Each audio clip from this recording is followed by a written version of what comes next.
Alrighty, for the purposes of this video, I'm going to review Rewind. That is a rehash of first phase of DSR. There's not a significant amount of things going on during Rewind that's any different from phase 1, with the exception of the tanks using tank LB3 to save Haurchefant, and the healers making sure Haurchefant does not die during the sequence. And once again, I've shared this in the end of P2.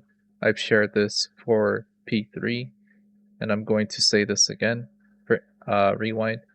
It is very important that people study and understand their mitigations and what their roles are as far as mitigating uh, for Rewind, just because it is possible to miss a mitigation and people drop dead, and there's a risk of uh, missing 2 DPS checks, because much like P1, the first DPS check is burning down Charibert, making sure that we push Charibert below 30% in order to satisfy the pure heart Enrage cast. And the second Enrage cast is once we defeat Charibert and the death wall goes down, we have a new add to attack. It's going to be the spear attacking Haurchefant. We need to destroy that spear before it finishes casting in order to save Haurchefant and move on to the next phase, which will be P5. But once again, there's not a lot going on in intermission that we already didn't do in phase 1. The tanks and the healers just need to pay a little extra attention, but it's all very, very straightforward. So going from the point of phase 4 with the eye sequence and their the raid wide cast, we're transitioning into Rewind with this very cool effect that'll take up the whole screen. And we're handling Rewind the same way we handled it in phase 1. We're gonna do our Protean baits in the order of healers, melee, range, and tanks. And we still have to bait the puddles as well. So right now we're just getting into position, ready to resolve the Protean baits. Once again, the party stack needs to make sure they're not, if it's not their turn to bait the Protean, the party stack needs to make sure they're outside the hitbox so they're not competing with the people who are going to try to bait the Protean. And that's all there is to it. And once again, you've reviewed the toolbox, so the healers are gonna go on this end, bait their puddle, then move back to the party stack. The melee, when it's their turn, they're gonna be at max melee right here, bait their puddle, then go to the party stack. The range, when it's their turn, they're gonna bait their Protean and then go where the healer's positioned originally and bait their puddle and return to the party stack. And once again, the tanks are going to bait their Protean, and the tanks can chill here. The death walls are going to go down. Once the death walls go down, the spear that's going to appear over here at the outskirt of the death wall, once these walls come down, the tanks just need to bait their puddle and then safely move over, and everyone starts attacking this puddle. That's all there's to it. So I interrupted the transition. We're going into the jail sequence. It's going to be healers first. Now this is what's going to be different.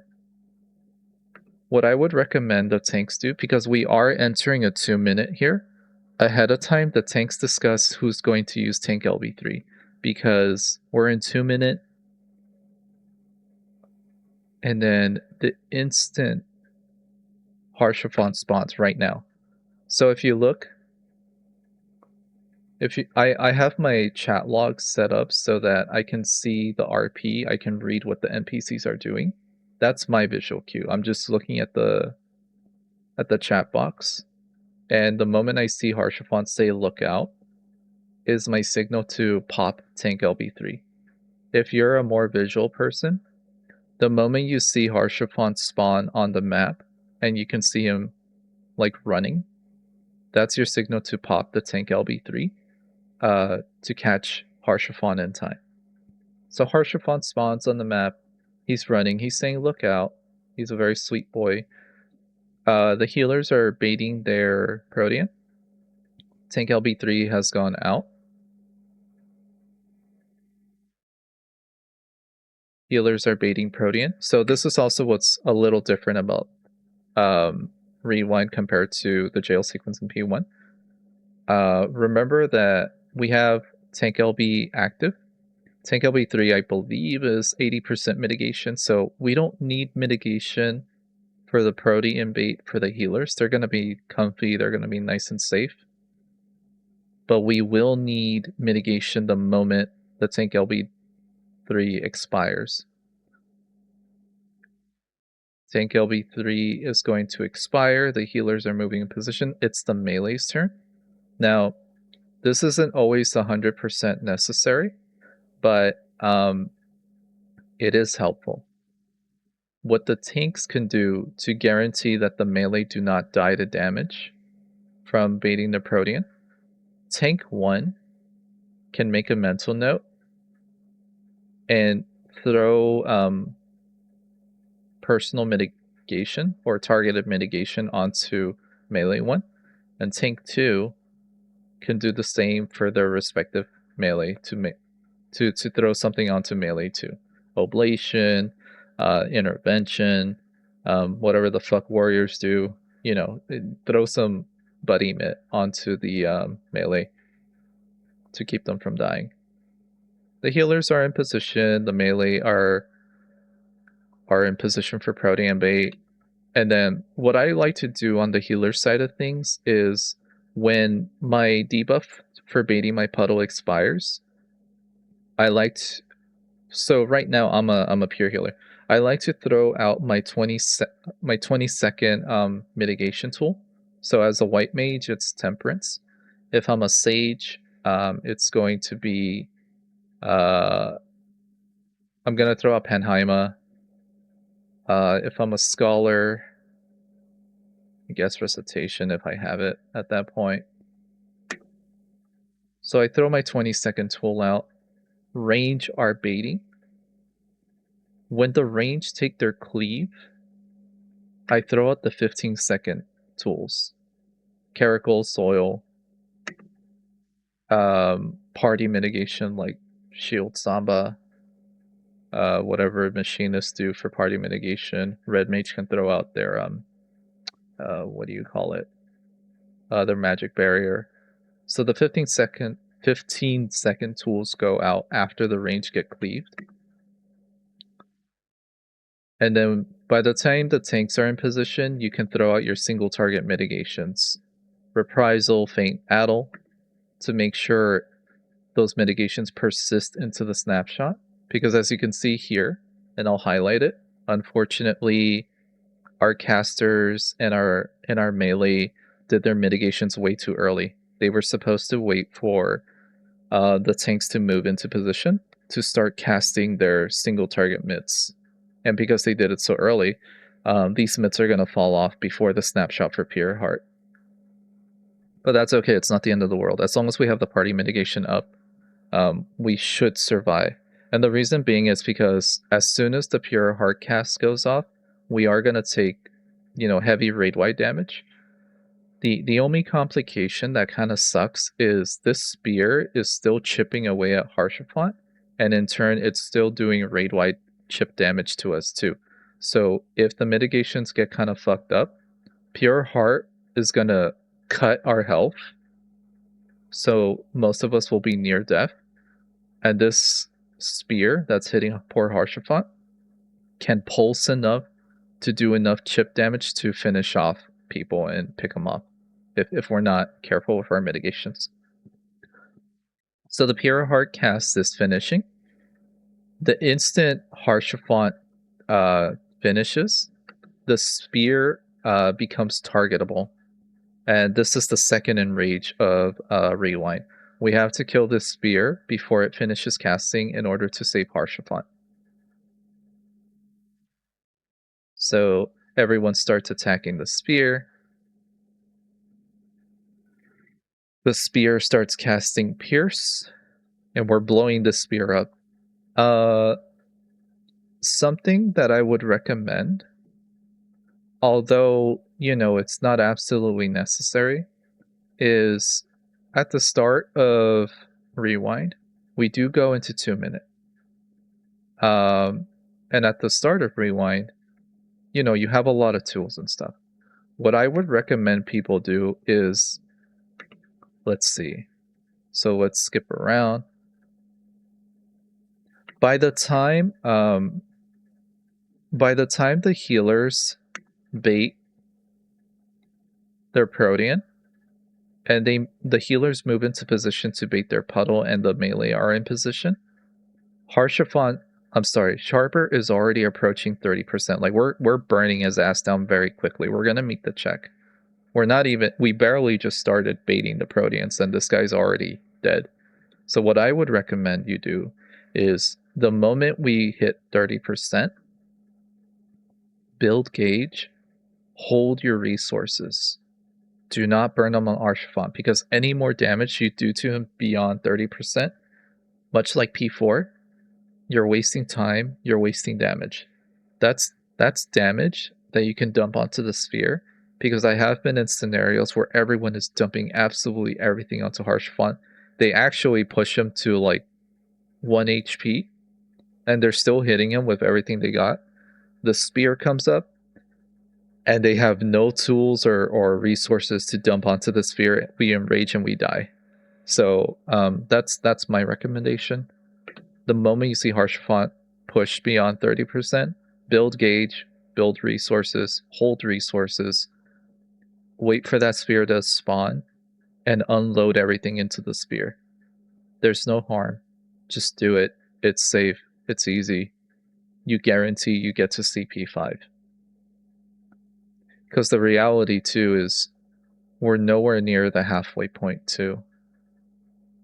This is a long-ass fight, so you want to guarantee that we're going to see past P5. So, as you can see here, the spear is just melting because we held resources and we're dumping them onto the spear. There's going to be a little bit of RP after defeating the spear. Haurchefant collapses on the floor, but he's okay. That's a very good day. We saved our boy. And then we go into another transition. And we finally get to see my favorite part of of DSR, going from P5 onwards. But so it's at this point, that's pretty much it for Rewind. There isn't anything else. Once again, the only notes in particular is when you as a tank, when you see Haurchefant spawn on the map, that is your signal to hit the tank LB3. Between the tanks, go ahead and negotiate who's going to do the tank LB3, because we are going to be in 2-minute. So, you see the LB draining as Haurchefant appeared. The healers are going in first. What I like to do as a healer is, the moment Haurchefant is targetable, I like to manually target Haurchefant and focus target him. You don't see this here because this is a recording via the duty finder, but what I do is I click on Haurchefant, I focus target him, and I'm just keeping an eye on him, especially because like the regen healer and especially a white mage should dump Benediction onto Haurchefant just to make this phase brain dead. The healers do have to heal Haurchefant. It's non-negotiable. This poor guy is getting chipped. If you let him die, then everyone else is going to be upset at you, because it's not even a difficult heal check. And what I would even recommend too is, like, if the party's really good on doing damage, you as a healer can play safe and do GCD healing. Once you see Charibert pushed beyond 30%, you can honestly just focus on GCD healing and making sure Haurchefant's nice and healthy and making sure that the party doesn't die to damage. That's all your responsibility. You're not doing anything important outside of that. Your job is just to make sure people don't die and Haurchefant doesn't die. And especially as we're approaching the end of the Pure Heart cast, make sure that we're topped off immediately after taking the damage, because the chip damage from the spear is enough to pick off and kill people if we did not properly mitigate it. And the spear is dead. So what I'm going to do is I'm going to play this in real time and do real time callouts. There's not a lot happening yet again for a rewind that necessitates too many callouts. There's just like a few callouts. I don't even call out the tank LB3 because that's a responsibility that the tanks have to understand when to do. If you're a tank and you're relying on a call out to tell you tank LB3, you're doing it wrong. You need to use your eyes. You need to look at Haurchefant, and that needs to signal you to do the tank LB3. So we're coming out of P4. We're going into rewind. I really like this animation. We're going into jail sequence. I'm doing the callouts now. Healers.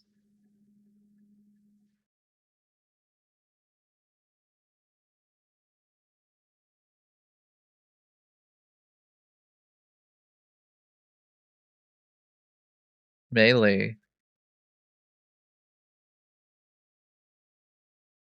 20-second tools.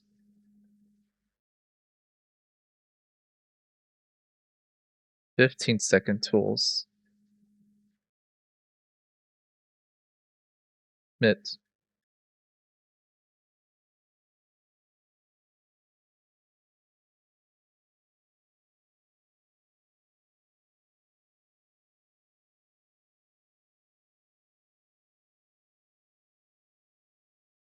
And we're done. That's all of rewind.